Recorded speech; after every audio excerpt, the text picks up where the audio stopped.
서서히 엑셀을 밟으려는 걸까요? 미 중앙은행 연준이 돈 풀기를 끝내는 긴축에 더 속도를 내기로 했습니다. 자산 매입 축소, 즉 테이퍼링을 내년 3월에 끝내기로 해 이르면 내년 초를 시작으로 금리를 3번 올릴 거란 전망까지 나왔습니다. 예상보다 빠르게 금리를 올리는 이유, 또 국내 금융시장에 미칠 영향, 황세훈 자본시장연구원 선임연구위원과 알아보겠습니다. 위원님 안녕하십니까? 네, 안녕하세요. 반갑습니다. 미국에서 간밤에 우리나라로 치면 한국은행 금융통화위원회가 열렸어요. 그렇습니다. 여기서 뭐 테이퍼링 어떻게 할 거냐, 또 그다음에 금리 인상 어떻게 할 거냐 얘기가 나왔던 것 같은데 이 테이퍼링 속도를 2배 빠르게 하겠다는 거 이거 무슨 소리입니까? 지금 이제 미국 연준 중앙은행이죠. 한 달에 1,200억 달러, 그러니까 우리 돈으로 치면 약 140조 정도 되거든요. 네. 매월 140조 정도를 금융시장에 뿌리고 있습니다. 근데 이런 이제 돈을 많이 뿌리다 보니까 인플레이션이 높아지는 현상들, 부작용들이 생기고 있고요. 네. 그 부작용들을 줄이기 위해서 뿌리는 속도를 떨어뜨리겠다. 그래서 보시면 지금 이제 11월 달, 12월 달은 매달 1,200억 달러씩 뿌리고 있었는데 네. 150억 달러를 각각 줄이는 그런 계획을 세웠었는데 지금 1월부터는 150억 달러가 아니라 2배로 더 많이 줄이겠다. 네. 300억 달러를 줄이겠다. 지금 이렇게 지금 계획을 변경을 하는 것이고요. 네. 따라서 이렇게 되면 매달 1,200억 달러에서 11월, 12월에서 150억이니까 네. 300억 달러가 이미 줄어든 거죠. 그리고 1월 달에 또 추가적으로 300억 달러 더 줄어드는 거니까 600억 달러만 이제 시중에 공급을 하겠다. 그러고 나서 2월, 3월까지 가게 되면 결국은 완전히 현금을 공급하는 뿌리는 그런 양적 완화 조치를 중단을 하겠다라는. 그러니까 의미로. 당초 예정됐던 이제 6월까지 좀 서서히 줄이려던 거를 갑자기 이제 수도꼭지 확 잠그듯이 그렇습니다. 갑자기 완전히 줄이겠다. 네, 급격히 수도꼭지를 잠궈버리겠다라는 의미입니다. 그래서 이제 내년 3월이면 끝난다는 얘기인데 항상 테이퍼링 다음 수순으로 거론되는 게 이제 미국의 금리 인상이잖아요.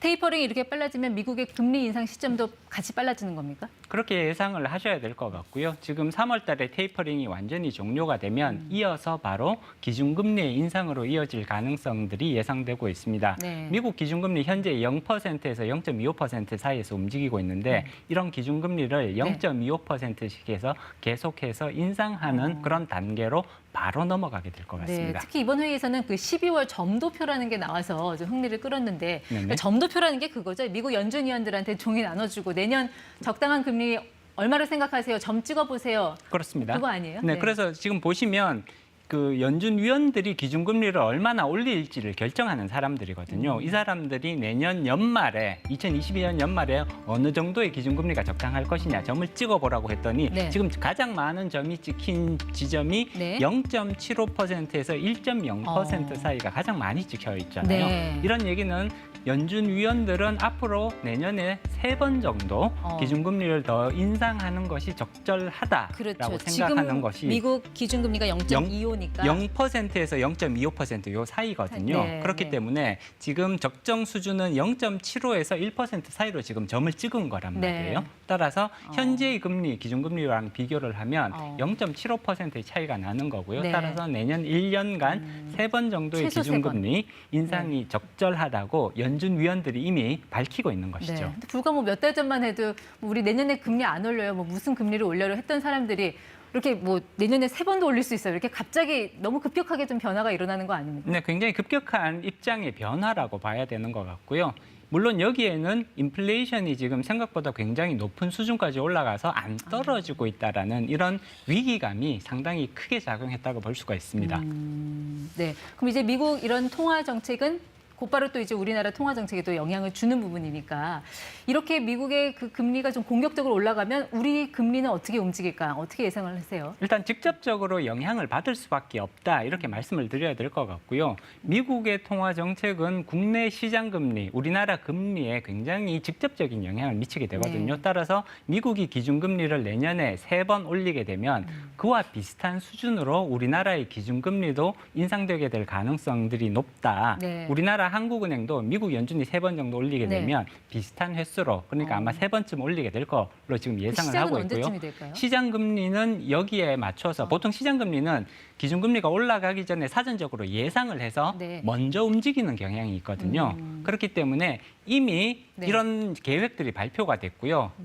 우리나라 시장 금리조차도 이런 상승 움직임을 예상을 해서 미리 움직이기 시작할 거란 얘기죠. 12월 달부터 조금씩 금리가 오르는 모습들이 관찰될 수 있습니다. 이미 뭐 시중 금리가 이제 주택담보대출 변동금리에 이제 많이 노출된 그런 상품의 그렇죠. 경우에는 국민은행 같은 경우 이미 5% 찍었거든요. 5%를 찍었습니다. 예. 지금 같은 기조라면 기준금리 기조라면은 내년에는 뭐 6%대까지도 갈 수 있다는 겁니까? 충분히 가능하다는 얘기고요. 지금 내년에 우리나라도 3번, 미국을 따라서 3번 정도 기준금리를 올리게 되면 0.75% 기준금리가 올라간다는 얘기거든요.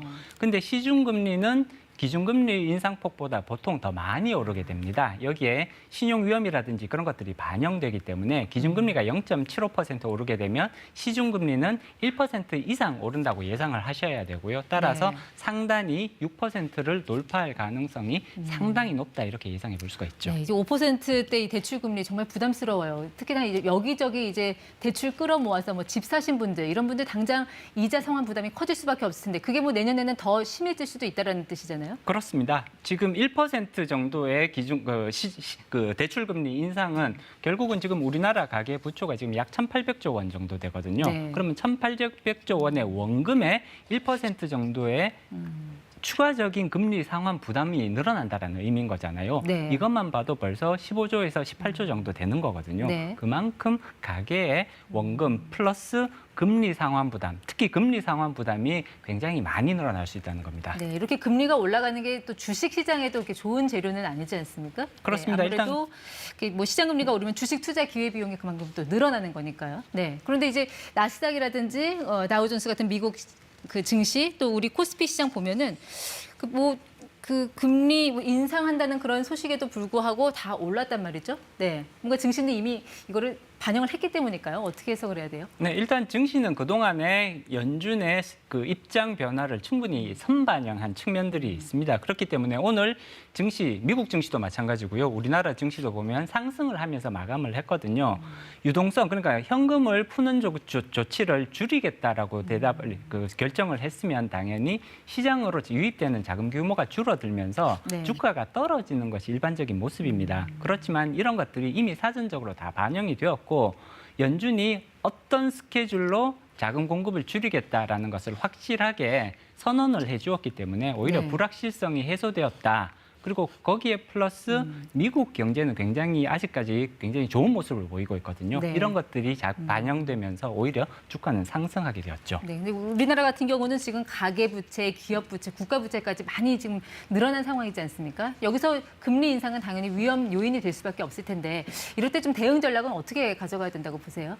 일단은 부채에 대해서 상당히 보수적인 판단이 필요하다라고 말씀을 드려야 될 것 같고요. 가급적이면 변동금리보다는 고정금리 방식의 부채를 가져가시는 것, 그렇게 변환을 하시는 것이 오히려 바람직한 그런 상황이고요. 그리고 부채를 추가적으로 일으키는 거에 대해서 지금 굉장히 큰 부담이 늘어났기 때문에 부채 사용에 대해서는 굉장히 보수적인 관점에서 판단을 내려주셔야 될 것 같습니다. 알겠습니다. 뭐 주식이든 부동산이든 자산 관리에 있어서 좀 방어적인 전략이 필요하다는 말씀 여기까지 듣도록 하겠습니다. 지금까지 ETY 황세훈 연구위원 함께했습니다. 고맙습니다.